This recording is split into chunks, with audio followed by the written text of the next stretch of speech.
कह रहा, सुनो एक बार मेरी तरफ देखो, एक बार बिलो कि मम ओरा।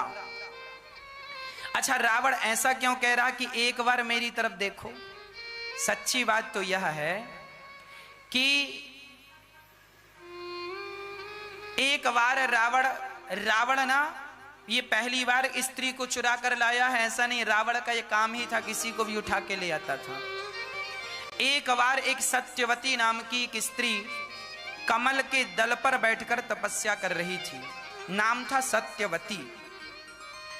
एक बार रावण ने उस कमल दल पर बैठी स्त्री जो तपस्या कर रही थी, जो भगवान को अपने पति के रूप में प्राप्त करने की चाहत से तपस्या कर रही थी, उसी समय रावण वहां आ गया और उस स्त्री की सुंदरता को देखकर रावण लट्टू हो गया और रावण ने उस स्त्री से कहा तुम हमसे विवाह कर लो। रावण कमल डंडी हिलाया तो वो गिर गई, तपस्या भंग हो गई और रावण ने उसको जबरदस्ती उसको अपने पास लाने की कोशिश किया। तब उस स्त्री ने श्राप दे दिया, जा मूर्ख, तूने मेरी तपस्या बिगाड़ी है, जा मैं तुझे श्राप देती हूं, आज के बाद तूने किसी स्त्री को उसकी मर्जी के बिना उठाया और उसकी मर्जी के बिना तूने उसे स्पर्श किया, उसी स्त्री के कारण तेरा सर्वनाश हो जाएगा। अब रावण चरणों में गिर पड़ा, देवी क्षमा क्षमा क्षमा, अपराध हो गया, हमसे गलती हो गई, क्षमा कर दो। तब उस स्त्री ने कह दिया, जा तू जिस स्त्री का हरण करेगा उसी के कारण तेरा सर्वनाश होगा, परंतु वह स्त्री एक बार तेरी ओर कृपा की दृष्टि से देख लेगी तो तू अमर हो जाएगा। इसलिए रावण कह रहा, एक बार बिलो कि मम ओरा, एक बार हमारी तरफ देख लो तो हम अमर हो जाएं। माता सीता की एक बार कृपा दृष्टि रावण पर पड़ जाती तो ये अमर हो जाता। इसीलिए माता सीता से देखती नहीं है, इसीलिए रावण कह रहा एक बार बिलो कि मम ओरा। और माता सीता कह रही है, तृण धरी ओट कहत वै देही, सुमरी अबद पति परम स्नेही। माता सीता एक तिनका को अपने पास रखा करती हैं। माता सीता एक तिनका को अपने पास रखा करती हैं और उस तिनके को रख करके सामने रावण से बात करती हैं। ये तिनका कौन है? ये तिनका कौन है? तृण धरी ओट कहत वै देही। ये तृण कौन है? ये तिनका कौन है? ये तिनका सीता माँ का भाई है। भाई कैसे हुआ? सीता माँ का जन्म कहां से हुआ? पृथ्वी से। और तिनकों का जन्म कहां से होता? घास इत्यादि सबका जन्म। सीता माँ भी पृथ्वी से पैदा हुई और ये घास पूंछ भी तिनका इत्यादि भी पृथ्वी से पैदा होते हैं। तो दोनों एक ही माँ के पुत्र होने से, पुत्री होने से भाई बहन हो गए कि नहीं? तो राम सीता जी तृण धरी ओट कहत वै देही। माता सीता कह रही हैं, अकेला ना समझना, मेरा भाई मेरे साथ है। तृण धरी ओट कहत वै देही, सुमरी अबधिपति परम स्नेही। सुनो दस मुख खग्योत प्रकाशा, कवहु की नलनी करही विकासा। क्या जुगनू सूर्य के प्रकाश से श्रेष्ठ हो सकती है? अरे तेरा पराक्रम, तेरा बल, तेरा सुख जुगनू है और राम तो सूर्य का प्रकाश है, कहां तुलना कर रहा है। अब रावण बड़ा गुस्से में आया और कह दिया, सीता आज मैं तुझे मार डालूंगा। और जब एक बार तलवार लेकर सीता की तरफ बढ़ा तो मंदोदरी ने हाथ पकड़ लिया। चंद्रहास हरु मम परितापम रघुपति विरह अनल संजातम। तब रावण ने कहा, मास दिवस कर कहूं कहा न माना, तो मैं मार भी काढ़ी कृपाना। यदि तुमने 1 महीने, रावण ने सीता को 1 महीने का समय दिया, 1 महीना और तुम्हें समय दे रहा हूं, 1 महीने में तुमने मुझे अपनाया नहीं तो मैं तुम्हें कृपाण से मारूंगा। सच्ची बात तो यह है कि रावण सीता मां का रोज सवेरे 4 बजे दर्शन करने जाता था। ये रावण भी बड़ा चतुर है। रावण जानता है कि राम का भजन करके तो मैं सदगति प्राप्त करूंगा नहीं, राम से इसी बहाने दुश्मनी करके अपना कल्याण कर लूं। इसीलिए ये चक्कर में पड़ा है कि इसी बहाने राम जी आए और हमारा भी उद्धार हो जाए।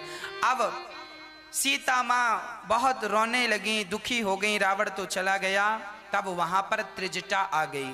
त्रिजटा नाम राक्षसी एका, राम चरण रति निपुण विवेका।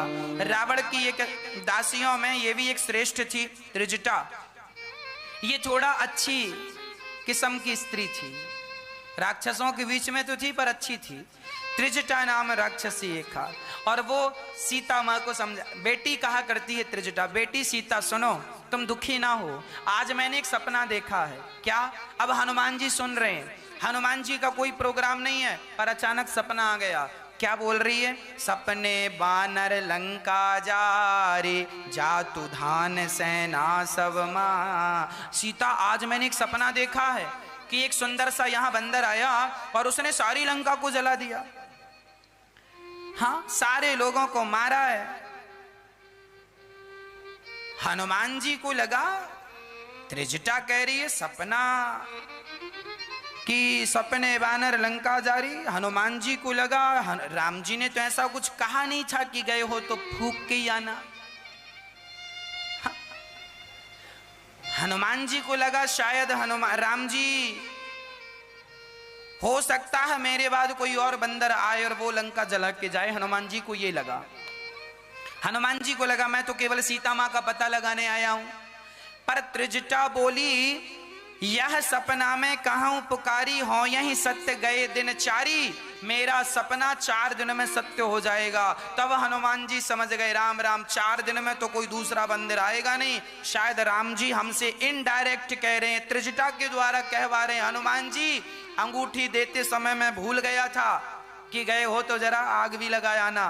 तो जरा भगवान जी त्रिजटा के द्वारा कहवा रहे हैं कि हनुमान जी जब गए ही हो तो फूंक दो।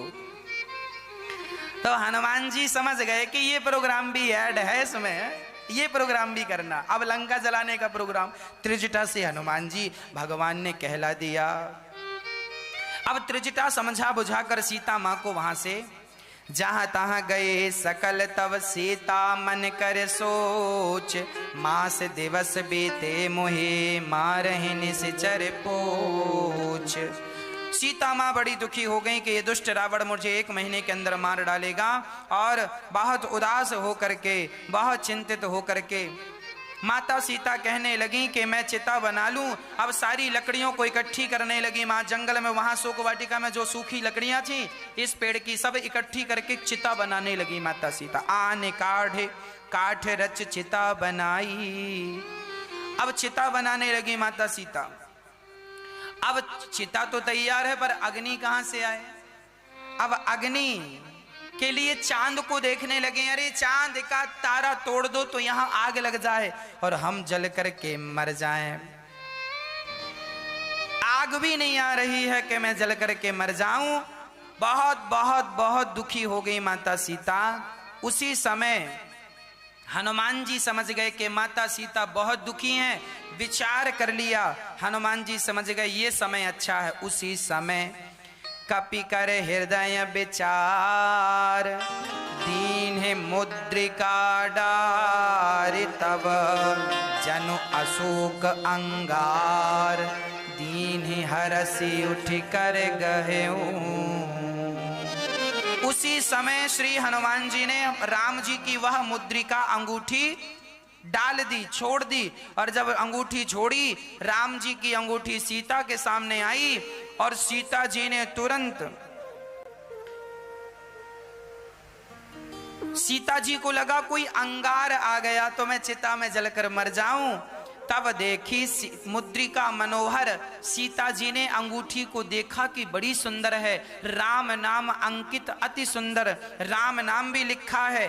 चकित चितव, माता सीता चकित हो गई कि ये मुद्रिका यहाँ कैसे आ गई। थोड़ी देर तो माता जानकी को लगा कि लगता है रावण की माया है, रावण ही नकली अंगूठी भेज रहा, हमें रास्ता भटकाने का प्रयास कर रहा है। अब तो माता सीता चकित हो गई, पर पहचान गई कि ये मुद्रिका तो असली है, और ऐसी मुद्रिका रावण बना नहीं सकता माया से, क्योंकि राम नाम उसमें अंकित था। हाँ, यह मुद्रिका कुछ लोग ऐसा कहते हैं यह मुद्रिका माता सीता की ही मुद्रिका थी। माता सीता ने अंगूठी पहनी थी ना, तो उसमें राम नाम। अब राम जी अपने नाम की अंगूठी भला क्यों पहनने से रहे, है ना। सीता जी ने पहनी थी राम नाम की अंगूठी, पर जब केवट प्रसंग की बात आई तो केवट को जब उतराई देने लगे ना, तो राम जी के पास कुछ नहीं था, तो माता सीता ने अपनी अंगूठी दे दी, केवट को उतराई दे दो। केवट बोला सरकार हम आपसे उतराई नहीं ले सकते, धोवी से ना धोवी लेत, नाई से ना नाई ले, तो उतराई दे के ना से जात ना बिगाड़ियो। आप मेरे घाट आए तो मैंने आपको पार लगाया, मरकर मैं आपके घाट आऊं तो आप भवसागर से पार उतारियो। तो राम जी ने अंगूठी दी, सीता ने अंगूठी दी राम जी को, राम जी ने केवट को, पर केवट ने ली नहीं, तो उस अंगूठी को राम जी ने ही पहन ली और तब से वो राम जी के हाथ में रह गई। उसी अंगूठी को आज भेजा है और सीता जी ने चकित चितव मुंदरी पहचानी, हरस विषाद हृदय अकुलानी।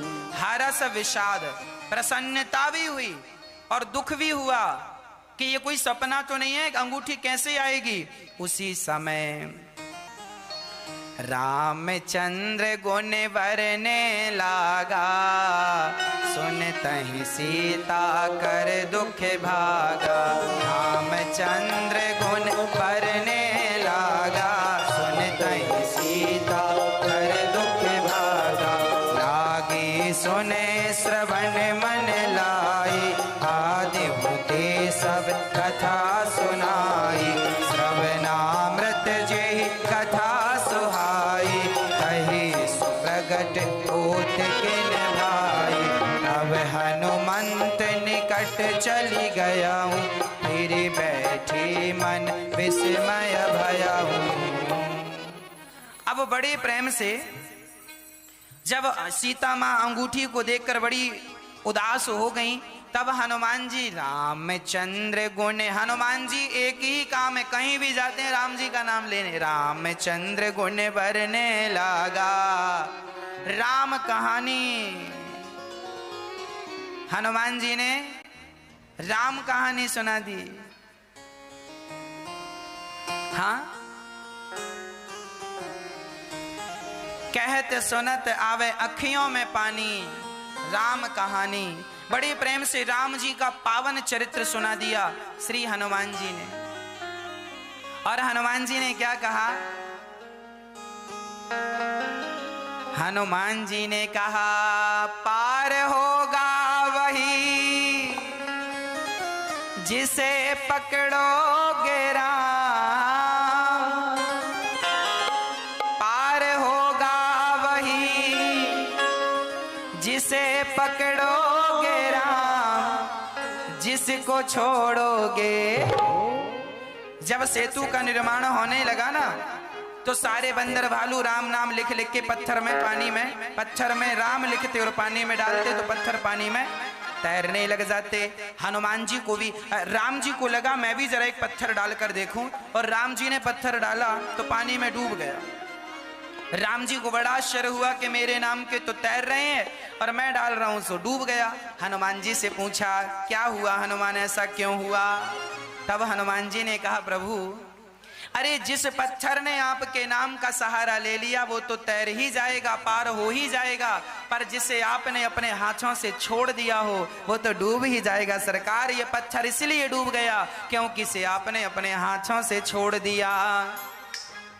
तो पार होगा वही जिसे पकड़ोगे राम, पार होगा वही जिसे पकड़ोगे राम, जिसको छोड़ोगे, जिसको छोड़ोगे, जिसको छोड़ोगे पल भर में डूब जाएगा। जिसको छोड़ोगे पल भर में डूब जाएगा, जिसको छोड़ोगे पल भर में डूब जाएगा। पार होगा वही पकड़ोगे राम, पार होगा वही जिसे पकड़ोगे राम, जिसको छोड़ोगे, जिसको छोड़ोगे, जिसको छोड़ोगे पल भर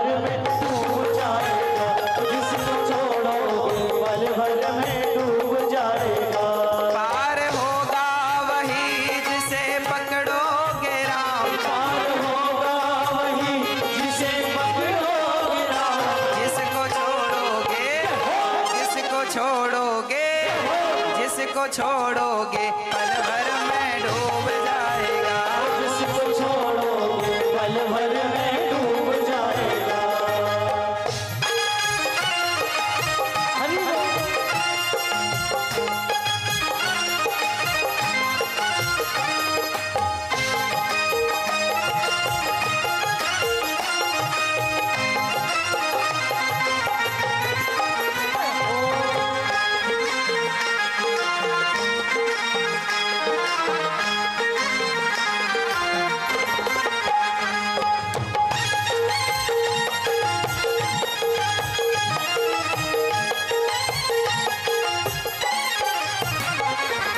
तरना क्या जाने पत्थर बेचारे, तरना क्या जाने पत्थर बेचारे, तरने लगे तेरे नाम के सहारे, तरने लगे तेरे नाम के सहारे। नाम लिखते ही पत्थर में आ गए हैं प्राण, नाम लिखते ही पत्थर में आ गए हैं प्राण, नाम लिखते ही पत्थर में आ गए हैं प्राण, नाम लिखते ही पत्थर में आ गए हैं प्राण।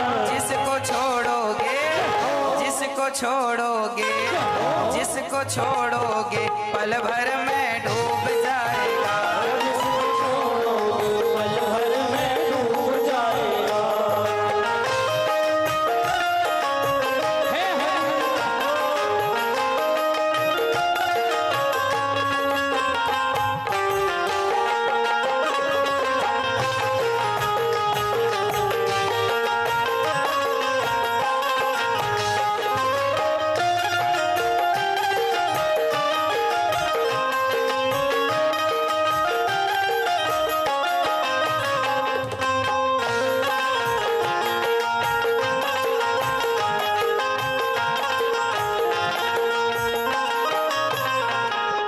लंका जलाई लांघा समुंदर, लंका जलाई लांघा समंदर, राक्षस को मारे आया छोटा सा बंदर, राक्षस को मारे आया छोटा सा बंदर। बस जपता रहा, बस जपता रहा दिन रात तेरा नाम, बस जपता रहा दिन रात तेरा नाम। जिसको छोड़ोगे, जिसको छोड़ोगे, जिसको छोड़ोगे पल भर में डूब जाएगा, जिसको छोड़ोगे पल भर में डूब जाएगा। पार होगा वही जिसे पकड़ोगे राम, पार होगा वही जिसे पकड़ोगे राम। जिसको छोड़ोगे, जिसको छोड़ोगे, जिसको छोड़ोगे पल भर में डूब जाएगा, जिसको छोड़ोगे पल भर में डूब जाएगा। जिसको छोड़ोगे पल भर में डूब जाएगा, जिसको छोड़ोगे पल भर में डूब जाएगा। जिसको छोड़ोगे पल भर में डूब जाएगा। जिसको छोड़ोगे पल भर में डूब जाएगा। जिसको छोड़ोगे पल भर में डूब जाएगा।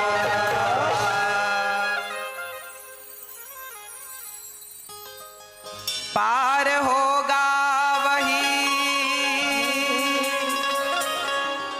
जिसे पकड़ोगे राम, जिसको छोड़ोगे, जिसको छोड़ोगे पल भर में डूब जाएगा। सारी कथा सुनाई, और जब राम जी की कथा सुनाई ना तो रामचंद्र गुण बरने लागा, सुनते ही सीता कर दुख भागा। जैसी राम कथा सुनाई, सुनते ही माता सीता का दुख भाग गया। अर्थ क्या हुआ? भगवान की कथा ही ऐसी कथा है जो हमारे जीवन के दुखों से हमें छुटकारा दिला सकती है। दुख भागेंगे। लोग कहते हैं महाराज जी दुख पीछा नहीं छोड़ रहे हैं, आप कथाएं सुनना शुरू करो। सीता माँ ने राम कथा सुनी जब हनुमान जी के द्वारा, तो सारा दुख गया कि नहीं। आप भी कथा सुना करो, कथाओं को सुनने से दुख भागता है। दुख को ना कथाओं से बड़ी एलर्जी है ना। जैसे काढ़ा पीने से ना कोरोना भाग जाता, ऐसे कथा सुनने से दुख भाग जाता।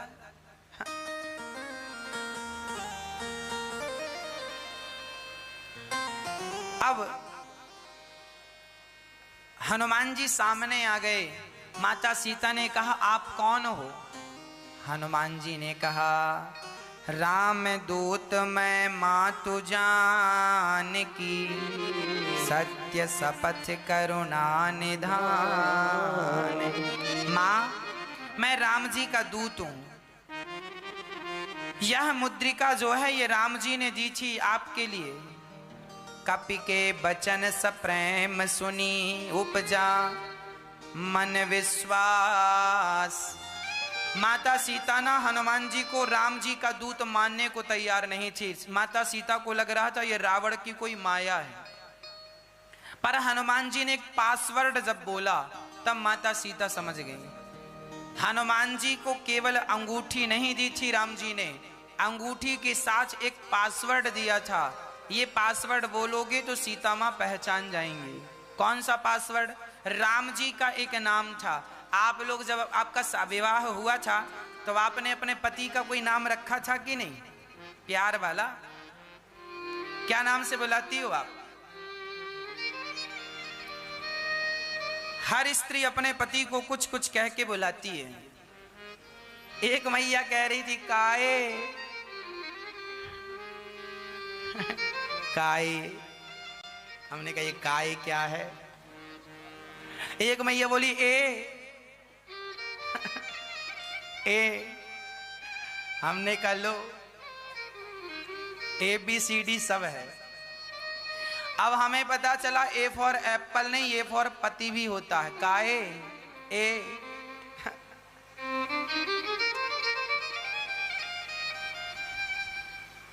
C फॉर कैट होता है, ऐसा नहीं है, C फॉर पति भी होता है।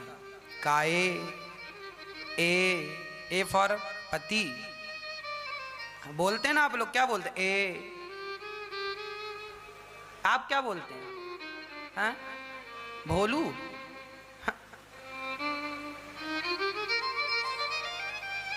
आप लोग ना अपने अपने पतियों को कुछ कुछ बोलते हैं। आप मत बताओ, ये तो पासवर्ड है। अच्छा है, यही पासवर्ड है। केवल पत्नी को ही पता है कि हमें किस नाम से बुलाना है,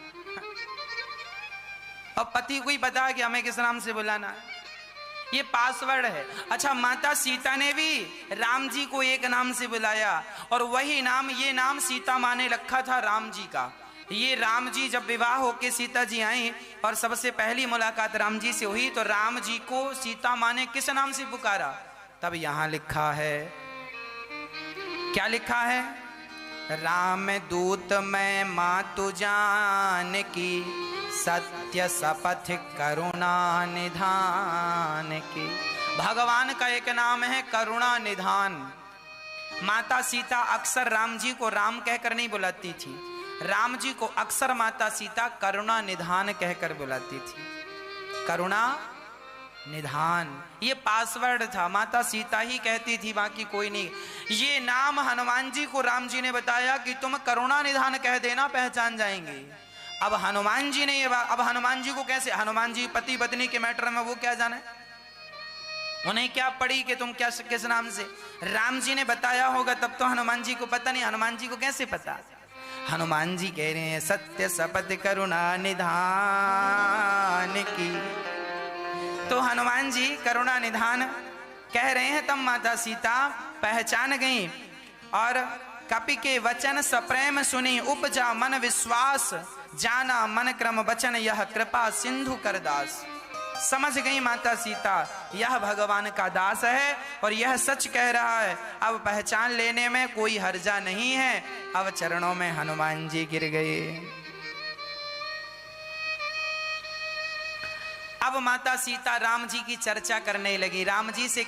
अब सीता माँ कह रही है हनुमान जी से, हनुमान ये बताओ क्या हमारे राम कभी हमें याद करते हैं? क्या राम जी हमसे प्रेम करते हैं? अच्छा, पत्नियां यही सोचती हैं कि हमारा पति हमसे प्रेम नहीं करता। ये प्रॉब्लम केवल आप पत्नियों के साथ नहीं, माता सीता जी के भी साथ थी। माता सीता को भी लगता था राम जी पता नहीं हमसे प्रेम करते हैं कि नहीं। हनुमान जी से पूछ रही हैं, क्या राम जी हमसे प्रेम करते हैं? आप लोग भी अपने पतियों से कहती रहती हैं, आप तो हमसे प्यार करते ही नहीं। माता सीता कह रही हैं हनुमान जी से, क्या राम जी हमें प्रेम करते हैं? तो हनुमान जी ने जो जवाब दिया उससे तो माता सीता जी बड़ी प्रसन्न हो गई। हनुमान जी ने कहा, जन जननी मानव प्रिय ऊना, तुमते प्रेम राम के दूना। हनुमान जी कह रहे हैं, मां जितना प्रेम आप राम जी से कर रही हो ना, इससे ज्यादा दुगना डबल राम जी आपसे प्रेम करते हैं। अब हनुमान जी तो पति पत्नी के बारे में क्या जाने कि कौन किससे कितना प्यार है, तुम कैसे कह रहे हो, किस आधार पर कह रहे हो? हनुमान जी ने ये क्यों कहा? अब बताओ, कोई कह दे कि तुम्हारे को तो तुमसे ज्यादा पति तुम्हारा प्रेम करता है। अच्छा, आजकल पति कह भी देना पत्नी से कि हम तुमसे बहुत प्यार करते हैं, तुमसे ज्यादा, तो उसे विश्वास ही नहीं होता। उसे लगता है हम ही प्यार करते हैं, तुम तो करते ही नहीं हो। यही सीता माँ को लग रहा था कि हम ही राम को प्यार कर रहे हैं, राम जी तो हमें भूल गए, हमने को याद ही नहीं किया। तब हनुमान जी कह रहे हैं, ना माँ आप गलत फहमी मत पालो, तुमते प्रेम राम के दूना, आपसे दुगना डबल प्यार राम जी का आपके प्रति है। अब हनुमान जी ये कौन होते हैं कहने वाले, ये गणित लगाने वाले? दुगना क्यों कह रहे हैं? क्या सबूत है इस बात का? अब ये निर्णय कौन करे? अच्छा, राम जी ज्यादा प्यार करते थे सीता से या सीता माँ ज्यादा प्यार करती थी? अब कोई पति पत्नी को खड़ा करे और कहे कि पत्नी ज्यादा प्यार करती है पति से, कि पति ज्यादा प्यार करता है पत्नी से, ये कोई पड़ोसी कैसे बताएगा? ये तो पत्नी और पति को ही पता होगा ना कि वो कितना प्यार करते हैं। हनुमान जी कह रहे हैं हमें पता। अच्छा, हनुमान जी किस सबूत पर ये बात कर रहे हैं? हनुमान जी के पास सबूत है, सुनिए सबूत क्या है। जब राम जी सुग्रीव के पास आए और सुग्रीव ने कहा कि यहाँ राम जी सीता जी कुछ दिन पहले गई थी तो वहां आभूषण गिराए थे, तो राम जी ने आभूषण जब लिया तो राम जी ने उन आभूषणों को मांगा, राम तुरंत कह दी ना, और तुरंत राम जी ने उन आभूषणों को हृदय से लगाकर जो रोना स्टार्ट किया। राम जी उन आभूषणों को, सिया के आभूषणों को हृदय से लगाकर रो रहे हैं। राम जी को कोई संदेह नहीं था कि ये आभूषण असली के हैं कि नकली, सीता के हैं, बस ये सुनकर के राम जी रोने लगे। और यहाँ हनुमान जी कह रहे हैं मैंने राम जी की अंगूठी गिराई तो आप चकित हो गई, मतलब राम आपका नाम सुन के रोने लगे और आप राम की अंगूठी सुन के चकित हो गई। मतलब तुमते प्रेम राम के दूना, राम के वस्त्र आभूषण इत्यादि अर्थात ये अंगूठी इत्यादि देखकर आप तुरंत नहीं गई और राम जी तुरंत रो पड़े। अर्थात हनुमान जी की गणित है, वो कह रहे हैं तुमते प्रेम राम के दूना, आपसे ज्यादा प्रेम राम जी करते हैं। और सच्ची बात है, भगवान सबसे ज्यादा प्यार करते हैं। भगवान ही त्वमेव माता अच्छा पिता, तो भगवान सबसे प्यार करते हैं। भगवान तो भगवान है। अब हनुमान जी बड़े प्रेम से सारा संदेशा दिए, सारी बातें कहीं, और अब हनुमान जी कह रहे हैं माँ बड़ी भूख लगी है, अब कृपा करो तो हम कुछ खा लें। हनुमान जी से कहती हैं माँ सीता, वाह बेटा हनुमान, आपने तो मेरा सारा दुख दूर कर दिया, पूरा संदेशा दिया, कैसे सुग्रीव से मित्रता हुई, कैसे राम जी की सेना तैयार है। अब माता सीता को थोड़ा बल आया कि चलो अब राम जी रावण को मार देंगे। तब माता सीता ने दुआएं निकाली, अजर अमर गुण निधि सुत हों, करहूं बहुत रघुनायक छों। माता सीता ने आशीर्वाद दिया, बेटा हनुमान जी को पुत्र कहा, सुत कहा, बेटा कहा, जाओ मैं तुम्हें वरदान देती हूं, तुम अमर हो जाओ। हनुमान जी को अमरता का वरदान किसने दिया? माता सीता ने। अजर अमर गुण निधि, तुम गुणों के भंडार हो जाओ। करहूं बहुत रघुन, तुम पर राम जी सबसे ज्यादा दया करें, राम जी तुमसे सबसे ज्यादा प्रेम करें, इसीलिए तुम सबसे लाडले बेटे हो जाओ हमारे। और ऐसा आशीर्वाद दिया। जब कोई बेटा अपनी माँ को प्रसन्न करता है ना, तो माँ की सेवा के बल पर वह बेटा बहुत कुछ प्राप्त कर लेता है। आज बच्चों को पता ही नहीं कि माँ क्या होती है, माँ की अहमियत क्या होती है, माँ की वैल्यू क्या होती है। आज बच्चों को बिल्कुल नहीं पता होती ये बात तो बच्चे अपनी माँ को घर से निकालते नहीं। पर धन्य है हनुमान जी कि देखो माँ की ऐसी सेवा की, इतना प्रसन्न कर लिया कि माँ ने अमरता का वरदान दे दिया। अरे माँ की सेवा करने वाला ना श्रवण अमर ही तो हो गया, कुंडलीक अमर ही तो हो गया। जिन्होंने भगवान को इस धरती पर प्रकट करा दिया, विट्ठल भगवान किसकी बदौलत आए? कुंडलीक नाम का एक बेटा था, माँ की बहुत सेवा करता था। भगवान उस कुंडलीक का दर्शन करने आए थे कि तू माँ की सेवा करता ना, मैं तेरा दर्शन करूंगा। तो कुंडलीक से कहा कोई वरदान मांग। तो कुंडलीक ने कहा कि आप ऐसे ही खड़े रहकर आने वाले भक्तों को दर्शन देते रहो, मैं यही। तो भगवान आए थे दर्शन देने, तो भक्त ने बंदी बना लिया और आज तक भगवान ऐसे कमर में हाथ रख के, आज भी विट्ठल भगवान पंढरपुर में विठोबा भगवान, पंढरपुर में पंडर भगवान पंडरीनाथ विट्ठल भगवान खड़े हैं। किसकी बदौलत? अरे जब बेटा माँ की सेवा करता है ना, तो माँ की सेवा से भगवान के पास नहीं जाना पड़ता, भगवान खुद चलकर सेवक के पास आ जाते हैं। इसीलिए कभी भी किसी भी हाल में अपनी माँ का दिल ना दुखाना, अपनी माँ को दुख ना देना, अपनी माँ का अपमान अनादर ना करना, क्योंकि माँ को प्रसन्न करना। हनुमान जी ने माँ को प्रसन्न किया तो माँ ने अमर बना दिया। वाह, हनुमान जी को कौन नहीं जानता। युग बदल गए पर हनुमान जी नहीं मरे। क्यों? क्योंकि माँ का वरदान तुम अमर रहो। तुम जैसे बेटों की जरूरत है, जो माँओं को दुखों से निकालते हो, ऐसे पुत्रों की जरूरत है। हनुमान जी अमर हैं। ऐसे पुत्रों की आज भी जरूरत है जो अपने माँ को उनके कष्ट से निकाल दें। बुढ़ापे का दर्द बड़ा भयंकर होता है। देखिए बुढ़ापा, एक तो बुढ़ापा ही अपने आप में एक दर्द है, एक दुख है। बुढ़ापे में पाँव में दर्द है, घुटने में दर्द है, कमर में दर्द है, ना जाने कितने दर्द होते हैं बुढ़ापे में। और उस दर्द के बाद कोई बेटा और अपनी माँ को घर से निकाल दे तो ये डबल दर्द। कहाँ खाएगी, कहाँ रहेगी माँ, कहाँ जाएगी, कितना तकलीफ उठाएगी, कितना कष्ट उठाएगी। ऐसी माएं जब अपने बच्चों से परेशान होती हैं, तब वो माताएं गौरी गोपाल वृद्धाश्रम की ओर आती हैं। और ये दास अनिरुद्ध इन सभी माँओं की सेवा करता है। ये वही गौरी गोपाल वृद्धाश्रम में रहने वाली माताएं हैं जिन माँओं को यहाँ पर प्यार से रखा जाता है। और ये माएँ सभी प्रेम से अपना दुख भूल करके यहाँ आनंद पूर्वक रहती हैं। मैं तो इन माँओं का दुख को कम करने में जितना प्रयास कर सकता हूँ करता हूँ कि इन माँओं का दुख कम हो, इन माँओं की पीड़ा कम हो, इन माँओं की तकलीफ कम हो। पर ये माँ है ना, अपने बच्चों को अक्सर याद करती रहती हैं। और जब बच्चों को याद करती हैं ना, तो उनकी आंखों में आंसू आ जाते हैं। इसीलिए मैं आपसे कहा करता हूँ कि आपकी माँ, भले आप उसे घर से निकाल दो, भले आप घर के बाहर का रास्ता दिखा दो, पर माँ जो होती है ना, वो भले कहीं भी रहे पर अपने बच्चों को जरूर आशीर्वाद देती है। जरूर भगवान से यही प्रार्थना करती है कि बच्चे खुश रहें, सुखी रहें।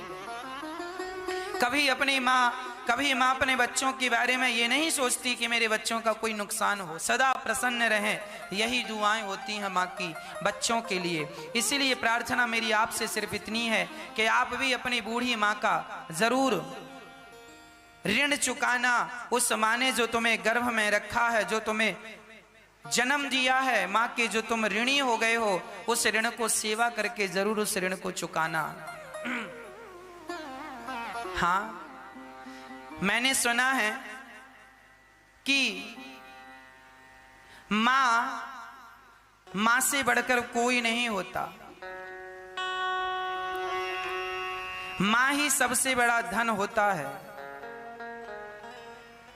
माही मंदिर। हाँ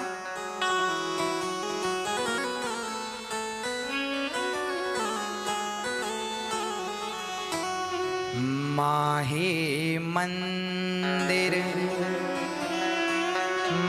माही पूजा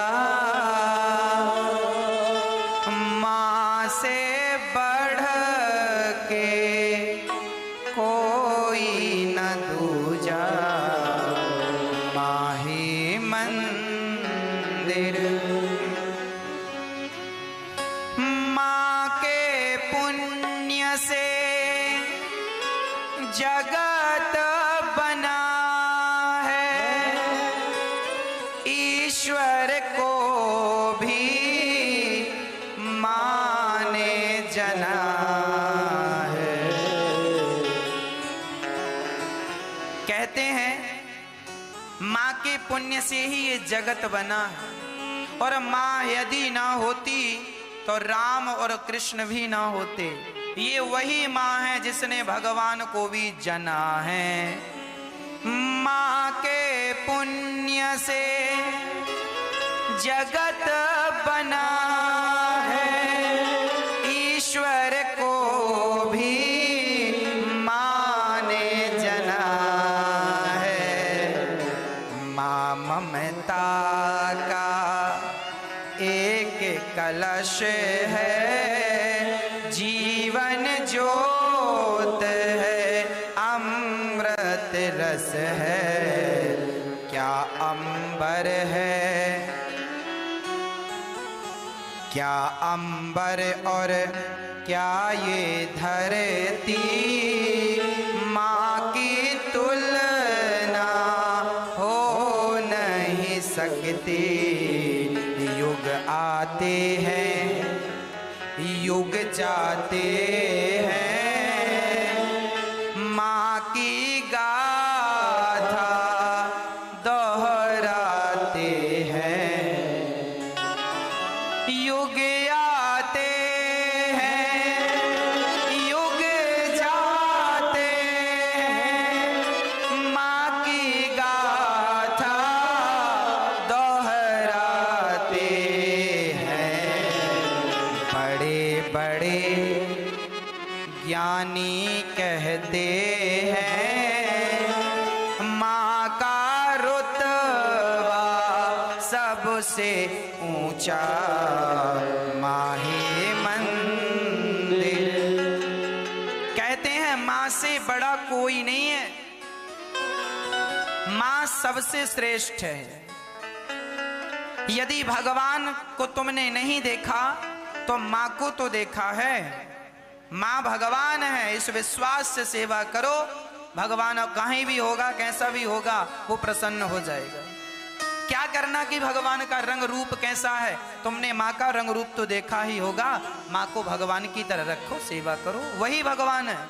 यदि भगवान खंबे से प्रकट होकर प्रहलाद को दर्शन दे सकते हैं, तो तुम्हारी माँ से प्रकट होकर तुम्हें भी दर्शन देंगे जरूर, यदि तुम माँ को भगवान के रूप में सेवा करोगे तो। इसीलिए माँ ही ईश्वर है, माँ ही भगवान है। अपने अपने माँओं की सेवा किया करो, दिल ना दुखाया करो अपनी माँओं का। बहुत रोती हैं वो माएं जब बच्चे उन पर अत्याचार करते हैं। इन रोती हुई माँओं को ये दास अनिरुद्ध हंसाने का प्रयास करता है। आज फिर मैं आपका परिचय एक माँ से कराता हूँ।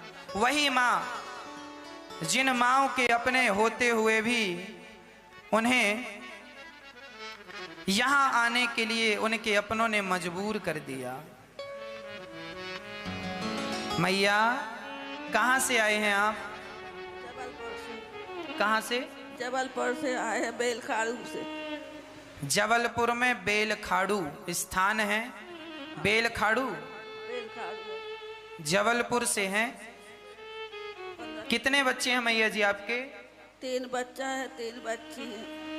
3 बेटे हैं, 3 बेटियां हैं। तो आपके 3 बेटे हैं तो क्या सेवा नहीं करते वो? कोई नहीं करते, कोई नहीं कहते, कोई पानी नहीं देता, मांगते तो चिल्ला के दौड़ते। 3 बेटे हैं, पानी भी नहीं देते। माँ बोल रही हैं कि मारते हैं और चिल्लाते हैं। अब बताइए, ये माँ की हालत देखिए।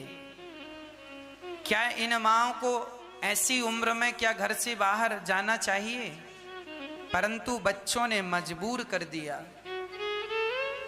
तो माँ 3 बेटे हैं तो कोई एक बेटा तो एक भी नहीं कहता। कोई नहीं देता, बहू के मारती, बहू के भगाती है कि जाओ असील बाप के तो घर में पानी नहीं पीना, खाना नहीं खाना, जाओ चली जाओ, से ढकेल देती।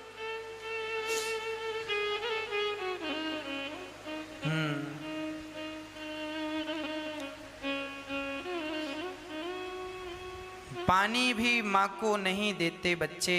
अच्छा, माँ बहुत तेजी से चल भी नहीं सकती, मतलब बुढ़ापा ऐसा है कि लाठी लेकर धीरे धीरे चलती हैं। प्यास लगी होगी तो पानी तक पहुंचने के लिए भी 5 मिनट लग सकते हैं। तो इस उम्र में ही तो, अरे इसी दिन के लिए तो माँ बच्चे पैदा करती है कि बुढ़ापे में ये हमें पानी देंगे, भोजन देंगे। और बच्चे होते किस लिए हैं? फिर पेट में रखा ही क्यों था? क्यों तुम बच्चे बने? बच्चे बनने का तुम्हारा अर्थ क्या निकला? 3 बच्चों के होते हुए उन बच्चों ने माँ को गिलास भर पानी नहीं दिया, भोजन नहीं दिया। तब माँ को मजबूर यहाँ आना पड़ा। तो मैया बेटियों ने नहीं कहा कि आप यहाँ आ जाओ? नहीं, बेटे अपने ससुराल में, उनके घर वाले गुस्सा होता है, भगा दो तो कर क्या होता है। बेटियों के घर वाले भी गुस्सा होते हैं जब माँ बेटी के घर जाती है। समस्या यह है कि बेटी तो रखना चाहती है अपनी माँ को, पर ससुराल वाले दबाव बनाते हैं अपनी माँ को निकालो। लड़की मजबूर हो जाती है ना। ससुराल यदि वो माँ को रखे तो उसका घर बिगड़ सकता। पति ये कह सकता है कि चल अपनी माँ की संग रहे, तो क्या कर लेगी लड़की? लड़की मजबूर होती है। 3 बेटे ही जब अपने ना हो सके तो फिर बेटियों की अपेक्षा कैसे करें? बेटों से तो उम्मीद की जा सकती है कि बेटों को हमने जन्म दिया, अधिकार, माँ का अधिकार होता है बेटों पर। तुझे जन्म दिया है, अपना दूध पिलाया है, छोटे से थे ना, दूध पिलाया है। ना खिलाया पिलाया होता ना, तुम्हें पानी ना पिलाया होता बचपन में, तुम मर गए होते। परंतु जब वही माँ बूढ़ी हो गई और तुमसे पानी मांगती है तो तुमसे गिलास भर पानी भी देते नहीं बन रहा है। हाँ, याद दे बेटा, तो महतारी ललकार के दौड़त के धर डुडाई जानते राड़ को नहीं दे। माँ कह रही हैं कि जब नाती पानी देने लगता है ना तो बहू मना कर देती है बच्चों से, मत दो दादी को पानी। अब बताइए, इन माँओं को जरा कोई समझाए कि तुम्हारे बच्चे जब बड़े होंगे तो तुम भी ऐसी तड़पोगी। क्या वो तुम्हें गिलास भर पानी देंगे? अब छोटे छोटे बच्चे दादी को पानी देते हैं ना तो माँ मना कर देती है। मैया जबलपुर से हैं, जो जबलपुर से भक्त देख रहे हैं, आपकी जिम्मेदारी है कि इन माँओं को, इस माँ को अच्छे से देखिए। और माँ के जब बच्चे मिल जाएं तो जरूर कहिएगा, बेटा तुम्हारी माँ तुम्हें बोझ लगने लगी। 3 बच्चों को उस माँ ने पाल लिया और तुम 3 बच्चों से एक माँ संभाली नहीं जा रही है। जरा कहिएगा इनके बेटे बेलखाड़ू के जो भक्त सुन रहे हैं, आसपास आपके जो पड़ोस में ये जो माँ है और माँ के बच्चे हैं, जरूर सूचना दीजिएगा और उन बच्चों को जरूर निवेदन करिएगा कि क्या सेवा करना तुम्हारा धर्म नहीं था? इस उम्र में कोई अपनी माँ को घर से निकालता है क्या? ये उम्र क्या घर से बाहर जाने की है? अरे ये उम्र तो बच्चों का प्यार पाने की है, नाती पोतों को प्यार पाने की। अब बताओ, बच्चे पानी देते हैं तो छोटे छोटे बच्चे नाती पानी देते हैं तो उनकी माँ मना कर देती है। मैया आपके 3 बेटे वहां हैं, एक बेटा आपका ये वृंदावन में अनिरुद्धाचार्य, ये बेटा आपकी सेवा करेगा। हम आपको वचन देते हैं कि आपकी सेवा, जो भी आपका जीवन बचा है, बिहारी जी के चरणों में समर्पित कीजिए। एक पुत्र की तरह आपकी सेवा करूंगा, माँ बना करके।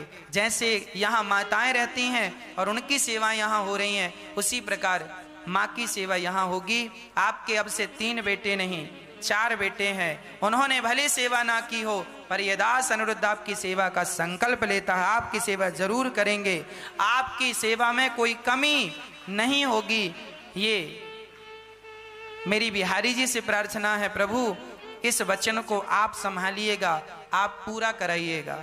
इन माओं के लिए मैं आपसे इसीलिए तो कहा करता हूं, जब इनके अपने बच्चे सेवा नहीं करते तो आपको और हमें इन माओं की सेवा के लिए अपने हाथ जरूर बढ़ाने चाहिए। गौरी गोपाल वृद्धाश्रम में माताओं से गौरी गोपाल वृद्धाश्रम बिल्कुल खचाखच भर चुका है। एक बड़ा आश्रम बनाने की जरूरत है। वहां पर माएँ 1000 माताएं एक साथ रह सकेंगी, इतना बड़ा आश्रम होगा। उस आश्रम के निर्माण में आप भी एक कमरा बनवाकर माओं को भेंट कर सकते हैं। यदि विधाता ने कमरा बनवाने की सामर्थ्यता दी है तो एक कमरा बनवाकर आप भेंट कर सकते हैं, नहीं तो आप एक कमरा की सेवा नहीं कर सकते तो एक छत का सहयोग कर सकते हैं। एक छत आप बनवा करके और माँ एक कमरे की छत का सहयोग कर सकते हैं, जिसमें माएँ बचा हुआ समय अपना व्यतीत करेंगी और आपको आशीर्वाद मिलेगा। प्रिय भक्तों, इन माँओं के आंसू पहुँचना ही, इन माँओं का दर्द पीड़ा समझना ही, इनका दर्द कम करना ही हम सबका परम कर्तव्य है, परम धर्म है, यही पुण्य है। इससे बड़ा भी कोई पुण्य होगा मुझे नहीं पता।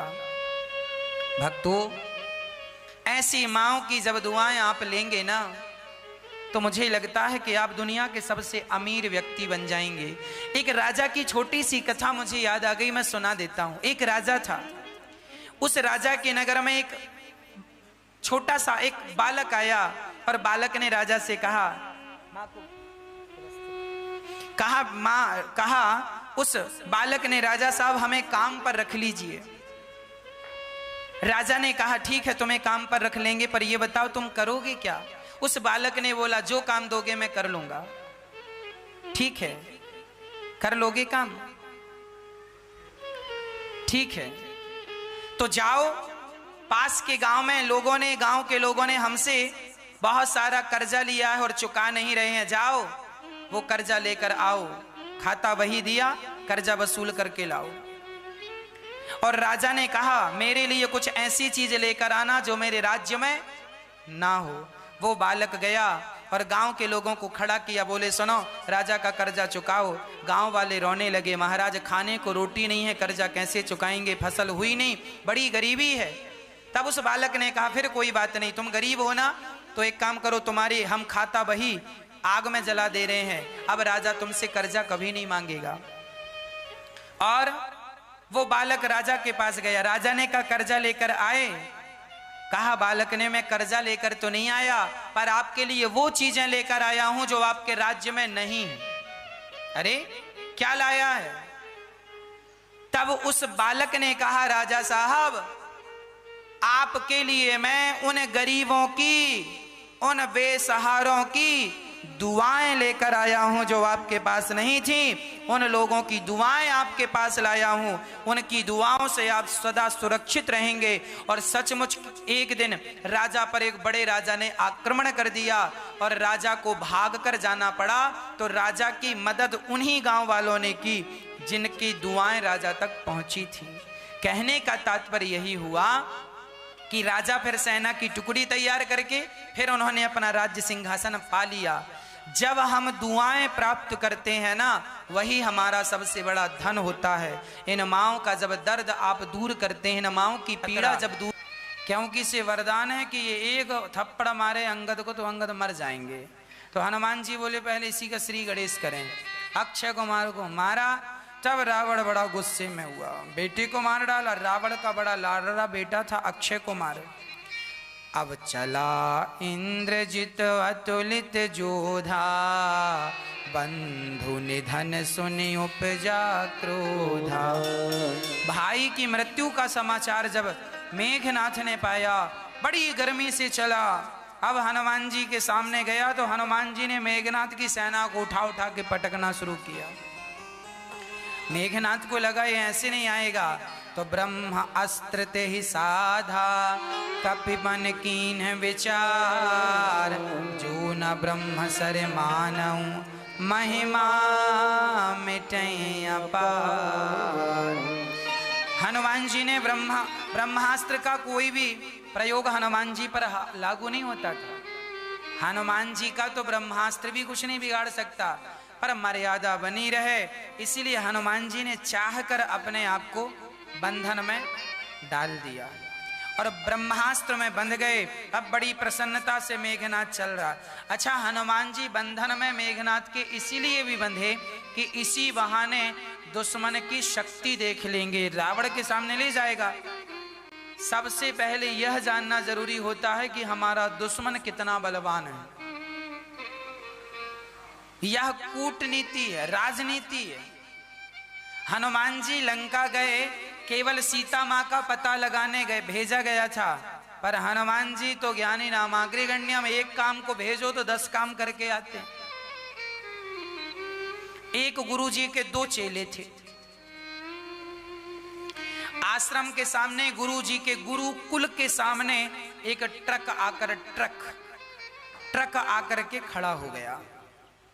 तो गुरु जी ने दोनों शिष्यों से कहा, जाओ पता लगाओ कि ये ट्रक यहां क्यों खड़ा है।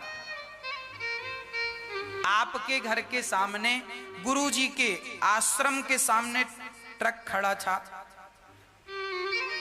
गुरु जी ने कहा 2 चेलों से जाओ पता लगाओ ये ट्रक यहां पर क्यों खड़ा है। एक चेला गया, ट्रक के ड्राइवर से पूछा, क्यों ये ट्रक यहां क्यों खड़ा है। गुरुजी ने पूछा। ट्रक वाले ने कहा, भैया जरा ट्रक पंचर हो गया। अच्छा ठीक। वो चेला गया, गुरुजी से कहा, गुरुजी ट्रक पंचर हो गया इसीलिए खड़ा। अच्छा।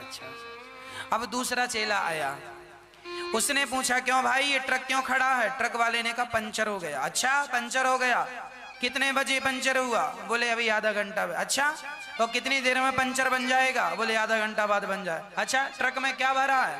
बोले अनाज भरा। कहां से आया है। फलानी। कहां जा रहा है। बोला वहां जा रहा है। कितने लोग बैठे हो ट्रक में। उसने सारी इंक्वायरी की, कहां से आया है, कहां जा रहा है, क्या भरा है, क्या है, सब पूरा। अब वो चला। देखिए, गुरुजी ने भेजा था एक छोटा सा काम करने कि ट्रक क्यों खड़ा है। अब वो आया तो अब गुरुजी ने पहले चेले से बोला, ये बता बेटा ट्रक में भरा क्या था। अरे गुरुजी हमने तो पूछा नहीं, अभी पूछ के आते हैं। वो गया, क्यों भाई ट्रक में क्या भरा। अनाज। फिर दौड़ा, गुरुजी अनाज भरा। अच्छा, कहां से आया। अच्छा, मैं अभी पूछ के आता हूं। फिर गया, क्यों भाई कहां से आया। अरे जम्मू कश्मीर से। अच्छा गुरुजी जम्मू कश्मीर से आया। अच्छा, ट्रक में कितने लोग। अच्छा गुरुजी अभी पूछ के आता हूं। वो 10 बार गया तब उसका काम हुआ, और वो समझदार एक बार में ही सारा काम करके लौटा। समझदारी यही है कि आप एक काम करने जाओ तो उस काम को इतना परफेक्ट करके आओ कि उसके आसपास में भी जो काम है उन पर भी ध्यान दे कि उन्हें भी कर लो, ताकि दोबारा उस काम के लिए आपको समय ना निकालना पड़े। अब वो काम एक बार में पूरा कर लोगे तो फिर दूसरा काम करोगे आगे। अच्छा, एक ही काम में लगे रहोगे तो फिर आगे कैसे काम होगा। इसीलिए समझदार वही है जो सारे कामों को बड़ी समझदारी से करे। तो एक काम को एक बार में पूरी। हनुमान जी गए हैं तो अब चलो दुश्मन की थाह भी पता लगा लेते हैं कितना बलवान है। तो ब्रह्मास्त्र ते ही साधा हनुमान जी चले, और जब चले तो रावण के पास खड़ा किया गया हनुमान जी को। रावण देखकर बड़ा हंसा। सब सभा में आ गए। सुन दसमुख सभा दीख कपि जाई, कहीं न जाए कछु अति प्रभुताई। हनुमान जी ने ध्यान से देखा तो कर जोरे सुर दिसिप विनीता। हनुमान जी समझ गए कि रावण कोई कमजोर नहीं, बड़े बड़े देवता हाथ। रावण ने देवताओं को बंदी बना रखा था, सब हाथ जोड़े खड़े थे रावण के पास। हनुमान जी समझ गए वैसे तो पावरफुल है। अब हनुमान जी ने हनुमान जी की ओर देखता हुआ रावण बड़ा हंसा। अरे ये बंदर, अशोक वाटिका उजाड़ दी, ये था वो बंदर। ए बंदर, कौन है तू? बोल कहां से आया है? अब हनुमान जी कहने लगे, जाके बल बिरंचि हर ईसा, पालत सृजत हरत दस सीसा। जाके बल लवलेस ते, जितऊ चराचर झारे। तासु दूत मैं जा करी, हरियाने हूँ प्रिय नारी। जाके बल लवलेस ते, ए रावण, जिनके बल पर, हाँ, जिनके लेश मात्र बल से तुमने चराचर जगत को जीत लिया, मैं उन्हीं राम का दूत हूं जिनकी पत्नी सीता मां का तुमने छल से हरण किया है। ऐ रावण, अभी भी तेरा कुछ नहीं बिगड़ा। देखो हनुमान जी समझा रहे हैं, एक काम कर, अभी भी कुछ नहीं बिगड़ा, राम जी की शरण में चला जा, तेरा कल्याण हो जाएगा। प्रणत पाल रघुनायक, करुणा सिंधु खरारे।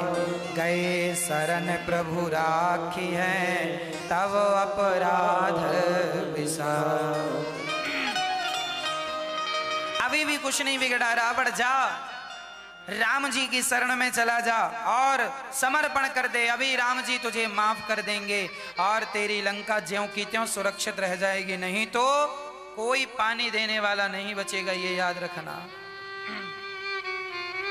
अच्छा, हनुमान जी ने समझाने में कोई कसर नहीं छोड़ी, पर समझाने से भी उन्हीं को फायदा जो समझें। समझे ही ना तो समझाने का अर्थ क्या? अब रावण बोला, ए बंदर, बड़ी बड़ी बातें कर रहा, मृत्यु निकट आई खल तो ही, लगता है तेरी मौत सामने आ गई है, अभी तुझे मारता हूं।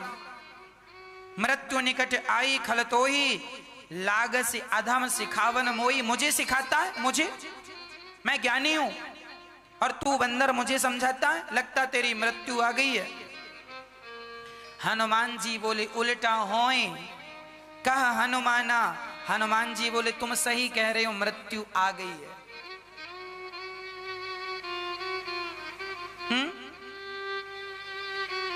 तो रावण बोला, मृत्यु किसकी? हनुमान जी बोले, तेरी मृत्यु आई है।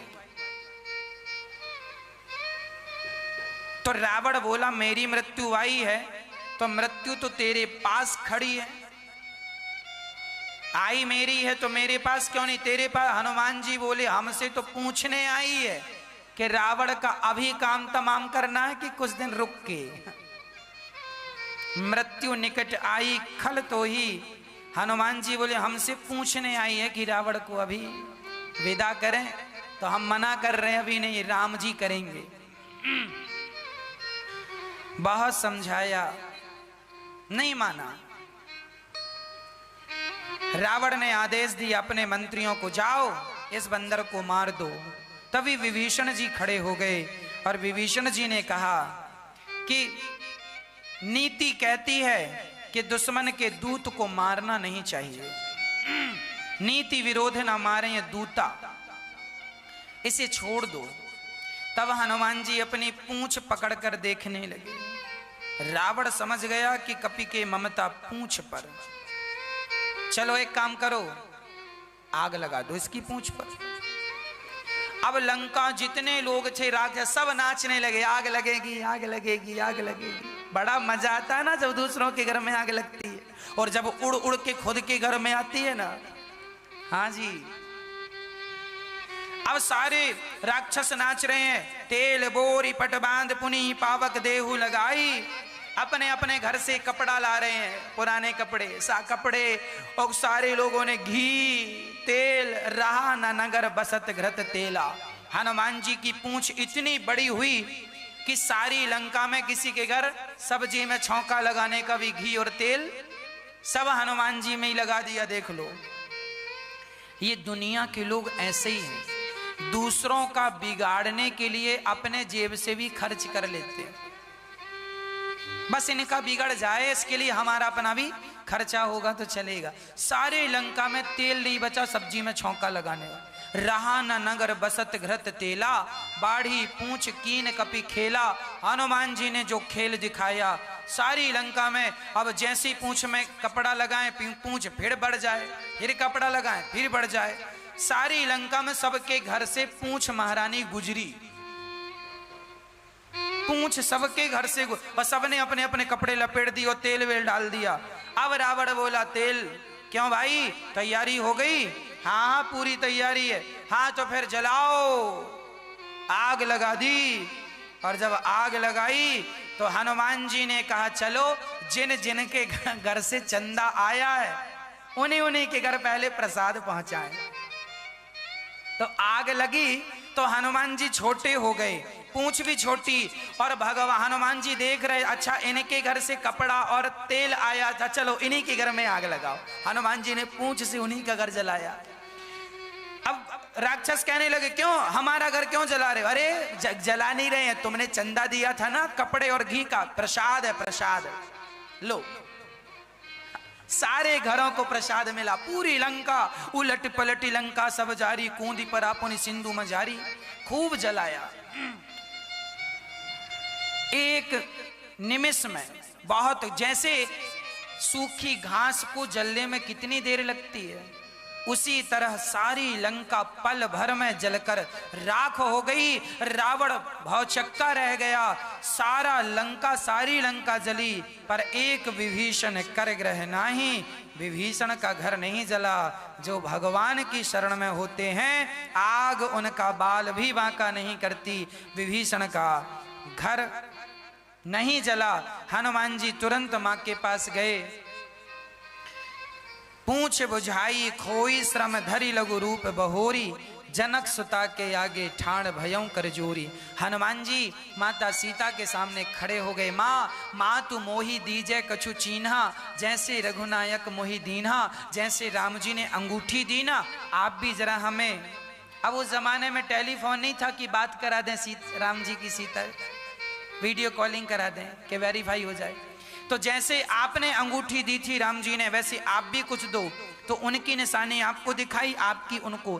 तब चूड़ामणि उतार तब दयऊं, ये चूड़ामणि थी माताजी बालों में लगाती थी ना, बालों को बांधने के लिए। चूड़ामणि तब दयऊं, हरस समेत पवन सुत लयऊं।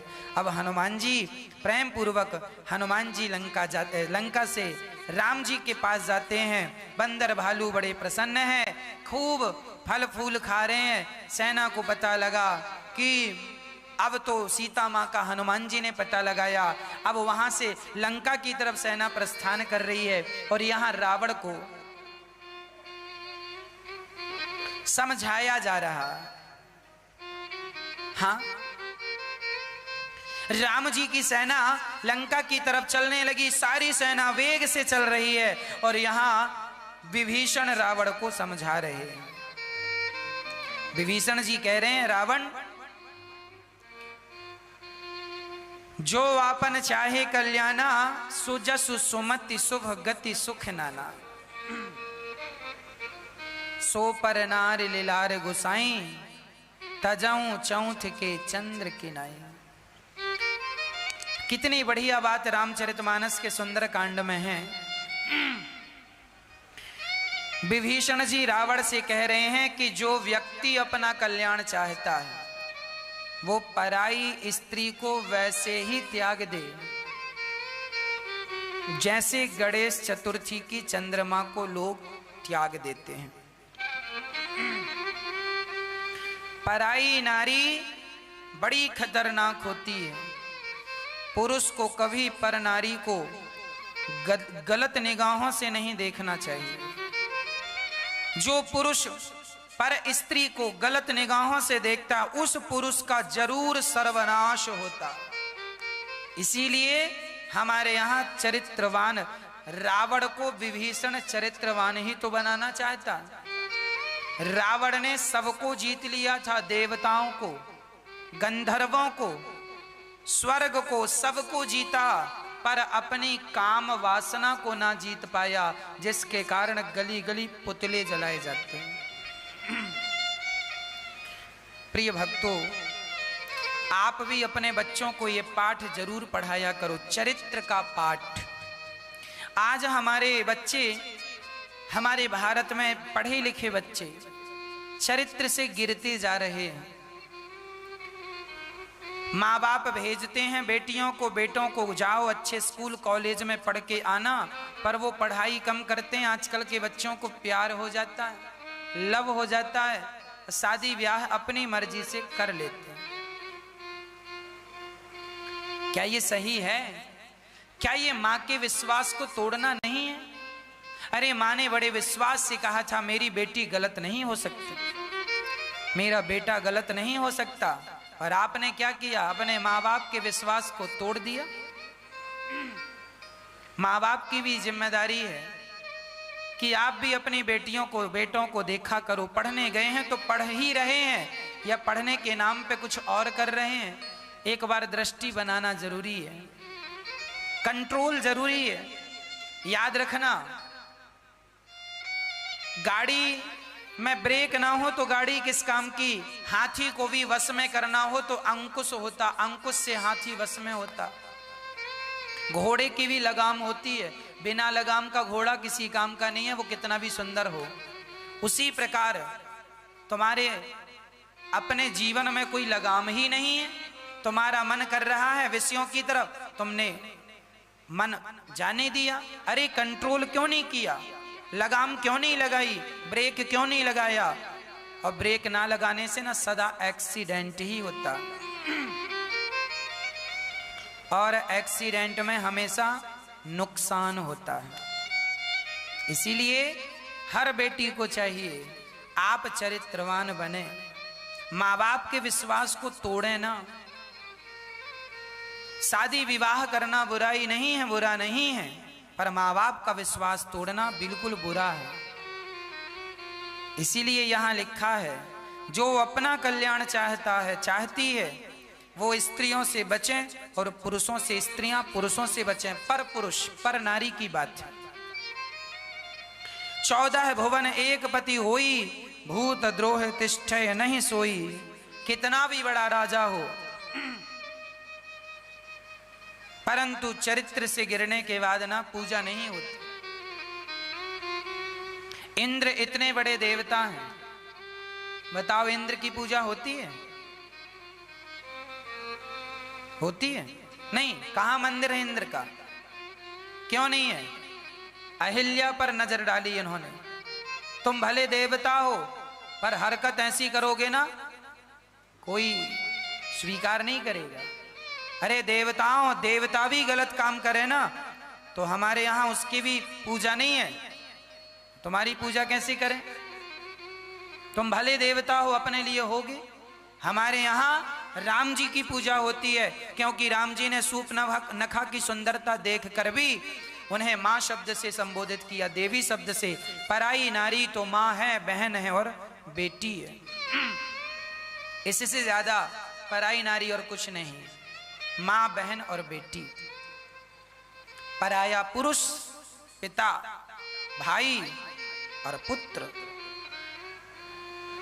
काम, क्रोध, मद, लोभ सब नाथ। विभीषण जी समझा रहे हैं ये नरक के दरवाजे हैं। रावण क्यों नहीं समझते? नहीं माना। समझाया कि गौदुज दैनु देव हितकारी, कृपा सिंधु मानुष तनधारी। ये राम जी कोई सामान्य नहीं है, भगवान है, रावण समझ जा। नहीं माना। रावण को समझाया, सुमति कुमति सबके उर रही, नाच पुराण निगम अस कहीं। चलो सबके घर में झगड़ा होता, सबकी बुद्धि बिगड़ जाती है, पर अभी भी कुछ नहीं बिगड़ा। तुम लौटा दो सीता को। जहां सुमति तहां संपत्ति नाना, जहां कुमति तहां विपत्ति निदाना। जहां एकता है, सुमति है, वहां सब प्रकार की सुख समृद्धि का वास है। और जहां, इसीलिए कहता हूं ये 5 उंगलियां जब एक होती हैं ना, तो ये बलवान हो जाता है हाथ, पंच है ना। एक लाठी कोई भी तोड़ दे, पर लाठी के गट्ठे को कोई नहीं तोड़ता। तुम्हारे परिवार में तुम अपनों को बिखरने ना देना, बिखर जाओगे तो कमजोर पड़ जाओगे। जहां सुमति